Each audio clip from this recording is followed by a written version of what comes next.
We have all felt the need to conform at some point in our lives, and conformity is a major notion in many cultures and time periods, some more than others.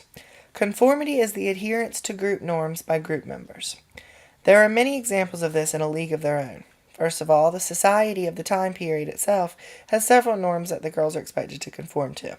The baseball uniforms were something that the men wanted to show the femininity and physicality of the girls. This was something that they did not want to do because it was not their style or very efficient for the baseball field, but they ultimately conformed and wore them. There are several conditions for conformity discussed in the book that we see play out in the film. When the team is first put together, it seems like a bunch of misfits that don't have much in common, with a lack of leadership from their drunken coach.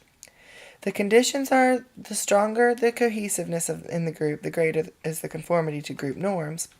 Conformity increases as the task importance increases. Conformity is greater when individuals expect to be group members for a long time, and conformity is greater when individuals perceive that they have somewhat lower status in the group than other members, or that they are not completely accepted by the group. When Dottie picks up the coach's slack and they begin to act more like a team, they start conforming to the team norms that they ultimately create. As they make it further in the season, they also conform more and their bond strengthens. Most of the teammates continue to play for many seasons, so therefore the conformity must have been pretty great. Finally, the only character that really expresses their feelings of being a lower status is Kit.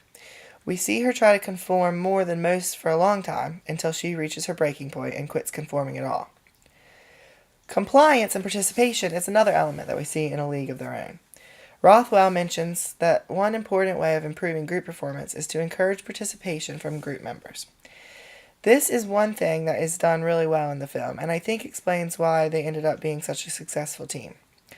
Although initially the group members had to participate because Jimmy was too inebriated to do his job, they kept this up throughout the process, which made the team more tight-knit and have a lot of respect for each other.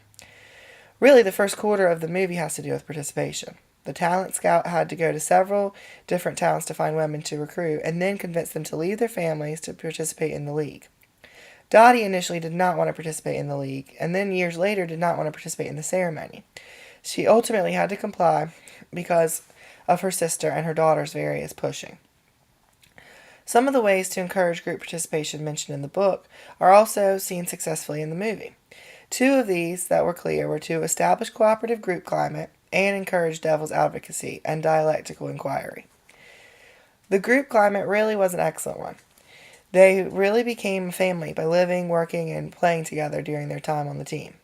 Dottie really establishes this climate from the beginning.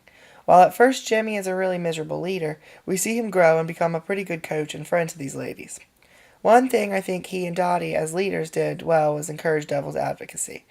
It never seemed like a dictatorship, and all the teammates brought new ideas that helped make the team such a success.